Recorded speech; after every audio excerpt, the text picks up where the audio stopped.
Hello' friends, ভালে আছেনে আপোনালোকে? আজিৰ ভিডিঅ'টো আপোনালোকৰ বাবে যথেষ্ট গুৰুত্বপূৰ্ণ। যদিহে আপোনালোকে ঈশ্বৰক সম্পূৰ্ণ বিশ্বাস কৰে তেনেহ'লে এই ভিডিঅ'টোৰ দ্বাৰা আপোনালোকৰ যথেষ্ট উপকাৰ হ'ব বুলি মই ভাবোঁ। তেনেহ'লে আহক বন্ধুসকল, ভিডিঅ'টো আৰম্ভ কৰোঁ। এজন মানুহৰ প্ৰাৰ্থনাত সন্তুষ্ট হৈ ঈশ্বৰে তেওঁক এটা বৰ দিব খুজিলে। ঈশ্বৰে মানুহজনক ক'লে, তুমি মোৰ পৰা কি বিচাৰিছা সেইটো তুমি নোকোৱাকৈ মই গম পাইছোঁ, কাৰণ মই অন্তৰ্যামী। তোমাৰ ঘৰৰ সন্মুখৰ আলিবাটৰ একাষে ছটা ডাঙৰ শিল পৰি আছে। শিল ছটাক এটা সৰু সুৰা টিলা বুলিয়েই ক'ব পাৰি। তুমি গাৰ জোৰেৰে হাতেৰে ঠেলি ঠেলি শিল ছটা আলিবাটটোৰ কাষলৈ নিব লাগিব। যিদিনাই তুমি এই কাম সম্পূৰ্ণ কৰিব পাৰিবা, সেইদিনাই তোমাৰ জীৱনত এটা নতুন অধ্যায়ৰ সূচনা হ'ব। তোমাৰ জীৱন সুখ আৰু সৌভাগ্যৰে ভৰি যাব। মানুহজনে পিছদিনা ৰাতিপুৱাৰ পৰাই শিল ছটা ঠেলিবলৈ আৰম্ভ কৰিলে। প্ৰায় গোটেই বেলাটো শিল ছটা ঠেলিও তেওঁ তাক চুলি এডাল মানুহ লৰচৰ কৰিব নোৱাৰিলে। কিন্তু মানুহজনৰ ঈশ্বৰৰ ওপৰত অসীম বিশ্বাস, ঈশ্বৰৰ বাক্য ব্যৰ্থ হ'ব নোৱাৰে। তেওঁ দিনৰ পিছত দিন ধৰি শিল ছটা ঠেলিয়েই থাকিল। ঈশ্বৰৰ প্ৰতিদ্বন্দ্বী চৈতানে তেওঁৰ কথাটো লক্ষ্য কৰি আছিল।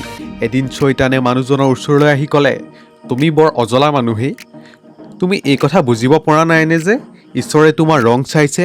আজি 6 মাহ ধৰি তুমি শিল ছটা ঠেলি আছা, কিন্তু তুমি তাক চুলি এডাল মানুহ লৰচৰ কৰিব পৰা নাই। অনন্তকাল ঠেলি থাকিলেও জোৰ শিল ততেই থাকিব, কিন্তু গাৰ বল ক্ষয় হৈ হৈ তুমি অকালতে মৰিবা। মানুহজনে ভাবি চাই দেখিলে যে কথাটো সঁচা। তেওঁ চৈতানক সুধিলে, তুমি মোক কি উপদেশ দিব খোজা? চৈতানে ক'লে, তুমি শিল ঠেলিবলৈ এৰি ঘৰৰ মানুহ ঘৰলৈ যোৱা। বলে নোৱাৰা শিলক নমস্কাৰ কৰি তুমি সেই শক্তিখিনি ঘৰুৱা কাম কাজত লগালে তোমাৰ সকলো ফলাফল উন্নতি হ'ব। তোমাৰ সকলো ফালে উন্নতি হ'ব। চৈতানৰ কথাত পতিয়ন গৈ মানুহজনে শিল ঠেলিবলৈ এৰি ঘৰলৈ গ'ল।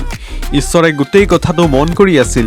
পিছদিনা তেওঁ মানুহজনৰ ওচৰলৈ আহি ক'লে, তুমি চৈতানৰ কথাত পতিয়ন গৈ মোৰ আদেশ অমান্য কৰিছা। তুমি সঁচাকৈ বিশ্বাস কৰা নে যে তোমাৰ 6 মাহৰ তপস্যা অথলে গ'ল? শিল ছটা ঠেলি ঠেলি তোমাৰ একো লাভ নহ'বনে? প্ৰভু, তুমি মোৰ ৰাগটো ক'ত দেখিলা? মানুহজনে ক'লে, তুমি দেখোন মোক কৈছিলা যে শিল ছটা হাতেৰে ঠেলি ঠেলি আলিবাটটোৰ শিকাখলৈ নিব পাৰিলেহে তুমি মোক কিবা এটা পুৰস্কাৰ দিবা। শিকাখলৈ নিয়া দূৰৰ কথা, মই তাক চুলি এডাল মানুহ লৰচৰ কৰিব পৰা নাই। মই তোমাৰ পুৰস্কাৰৰ যোগ্য হ'ম কেনেকৈ আৰু কেতিয়া? ইটো অসম্ভৱ মোৰ দ্বাৰা। ঈশ্বৰে ক'লে, তুমি তোমাৰ বাউসী দুটা হাতেৰে চুই চোৱাচোন, পিঠিখন চুই চোৱাচোন। মানুহজনে ঈশ্বৰৰ কথা মতে নিজৰ বাউসী দুটা আৰু পিঠিখন হাতেৰে চুই চাই আচৰিত হৈ আৱিষ্কাৰ কৰিলে যে নিজৰ গাৰ সেই ঠাইখিনি আগৰ নিচিনা হৈ থকা নাই দেখোন।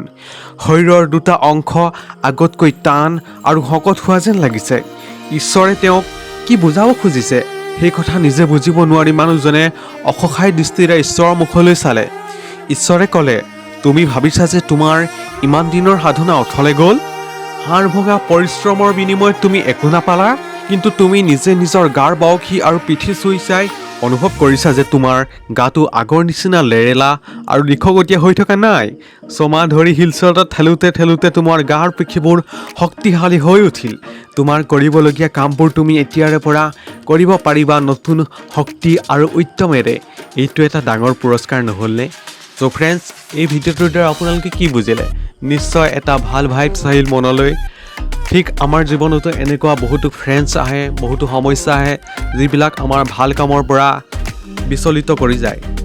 সকলোৱে নিশ্চয় ভাল কামেই কৰিব বিচাৰে, কিন্তু সাধাৰণতে ভাল কামবোৰ মানুহে আপোনালোকক কেতিয়াও কৰিবলৈ ইচ্ছা নকৰে। ভাল কাম কৰিলে মানুহে সদায় আপোনালোকক বেয়া পায় কিছুমান মানুহে। কিন্তু ঠিক সেইদৰে ঈশ্বৰৰ চৈতানে সেই মানুহজনক যিদৰে ঠেলি দিলে ভাল কামটো কৰাৰ পৰা, ঠিক আপোনালোকে ঈশ্বৰক বিশ্বাস ৰাখক। ঈশ্বৰ আপোনালোকক সহায় কৰিব। সেইবাবে আপোনালোকে জীৱনত সদায় ভাল কাম কৰি যাব। নিশ্চয় আপোনালোকৰ এদিন মংগল সাধনে হ'ব।